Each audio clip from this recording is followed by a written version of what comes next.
আসসালামু আলাইকুম everyone, welcome back to my channel. আশা করছি আপনারা সবাই অনেক বেশি ভালো আছেন। আমি আলহামদুলিল্লাহ ভালো আছি। তো গত ব্লগে আপনারা দেখেছিলেন যে আমার বাসায় আমার মামাতো ভাই এবং ভাবি এসেছে। তো ওদেরকে নিয়ে শুক্রবার বিকেলে আমরা একটু বাসার নিচে ঘুরতে যাচ্ছিলাম। আপনারা তো অনেকেই জানেন যে আফতাবনগরে প্রচুর পরিমাণে কাশফুল হয়। তো আমরা মূলত সবাই মিলে কাশফুলই দেখতে যাচ্ছিলাম এবং আমার বাসার খুব কাছেই, খুব বেশি দূরে না।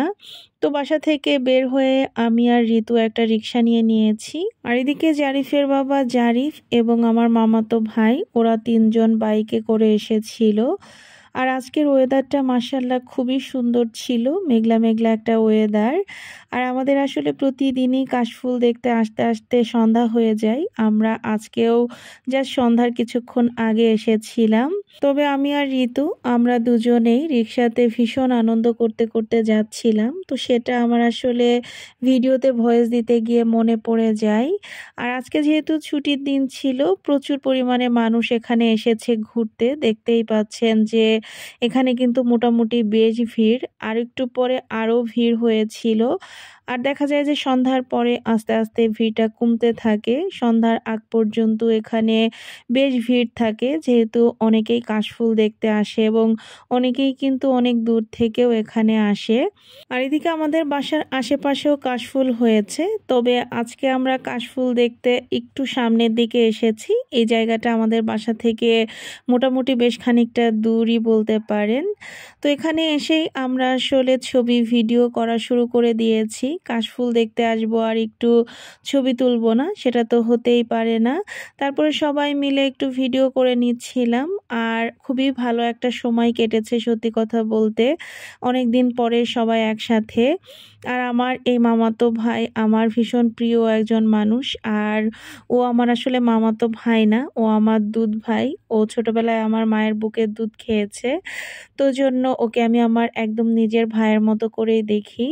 আর সত্যি কথা বলতে আমার আসলে কখনোই মনে হয় না যে ও আমার মামাতো ভাই, সবসময় মনে হয় যে ও আমার নিজের আরও একটা ভাই। তো এদিকে জারিফের বাবা আমাদের কাছে না জিজ্ঞাসা করে আমাদের সবার জন্য চানাচুর অর্ডার করেছিল। তো এটা দেখে আমি আবার বলছিলাম যে আমি খাবো না। আমি আসলে খাইওনি, কারণ আমার চানাচুর মাখা একদমই খেতে ইচ্ছা করছিল না, যদিও এটা আমার খুবই পছন্দের একটা খাবার। তো জন্যই মূলত জারিফের বাবা জিজ্ঞাসা না করে অর্ডার করেছিল। আর এদিকে কিন্তু অলরেডি সন্ধ্যাও হয়ে গিয়েছে। তো এখানে সন্ধ্যার পরে আজকে আর আমরা থাকবো না, আমরা ওখান থেকে চলে এসেছি বেস্ট বাইয়ে। তো ওখান থেকে যেহেতু তেমন কিছু খাওয়া হয়নি, তো বেস্ট বাইয়ে এসে আমরা সবাই মিলে একটু আইসক্রিম খাচ্ছিলাম। আর যেহেতু আজকে মোটামুটি গরম ছিল, তো গরমের মধ্যে কিন্তু আইসক্রিম খেতে এমনিতেও বেশ ভালো লাগে। তো এখানে যার যার পছন্দ অনুযায়ী আমরা আইসক্রিম নিয়ে নিয়েছিলাম।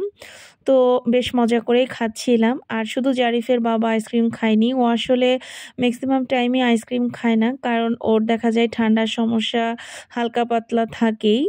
তো তারপরে ওখান থেকে আমরা এখন চলে এসেছি ফ্রাই বাকেটে। এটা হচ্ছে গিয়ে একদম ইস্ট ওয়েস্ট ইউনিভার্সিটির অপোজিটে। তো ইদানিং আমাদের ফ্রাই বাকেটেই বেশি আসা হচ্ছে। আর ফ্রাই বাকেটটা কিন্তু RFL এর, যারা জানেন না তাদের জন্য আমি বলে দিলাম আর কি। তো এখানকার ওদের খাবার কিন্তু বেশ ভালো, আমাদের কাছে অনেক ভালো লাগে। তো ওই জন্য আমরা এখন দেখা যায় যে চিকেন ফ্রাই খেলে বেশিরভাগ সময় ফ্রাই বাকেটে চলে আসি। তো আজকেও তার ব্যতিক্রম ছিল না। তো এখানে আমরা সবার জন্য চিকেন ফ্রাই অর্ডার করেছিলাম, সাথে ফ্রেঞ্চ ফ্রাই আর কোক ছিল। আর এদিকে জারিফের বাবা জারিফের জন্য আলাদা একটা কম্বো অর্ডার করেছিল। এখানে রাইস বোল ছিল, সাথে এক পিস বড় সাইজের চিকেন ফ্রাই আর চিকেন উইং ছিল সাথে 4 পিসের মতো। তবে সত্যি কথা বলতে খাবারগুলো কিন্তু আমরা শেষও করতে পারিনি, কিছু খাবার বেঁচেও গিয়েছিল। তো তারপরে এখন হচ্ছে গিয়ে মোটামুটি বেশ রাতের জন্য এখানে আমি সেই যে দুপুরের মাংস রান্না করেছিলাম, তো সেটা গরম করে নিয়েছি। আর এখানে একটু আলু ভর্তা করে নিয়েছি আর সাথে গরম গরম ভাত।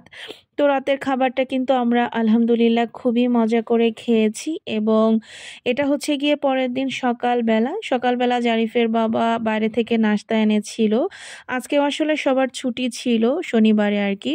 তো সকালের নাস্তা খাওয়া হয়ে গেলে এখানে আমরা সবাই মিলে একটু রং চা খেয়ে নিচ্ছিলাম।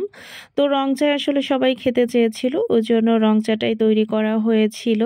আর এদিকে ওদেরকে বলছিলাম যে দুপুরের খাওয়া দাওয়া করে যাওয়ার জন্য, কিন্তু ওরা আসলে ওর মামার বাসায় যাচ্ছিল বনশ্রীতে, তো ওই জন্য আর থাকলো না। এখন বিদায়ের পালা। আর আমার আজকের ভিডিওটা আপনাদের কাছে কেমন লেগেছে অবশ্যই কিন্তু কমেন্ট করে জানাবেন। সবাই ভালো থাকবেন, সুস্থ থাকবেন। আল্লাহ হাফেজ।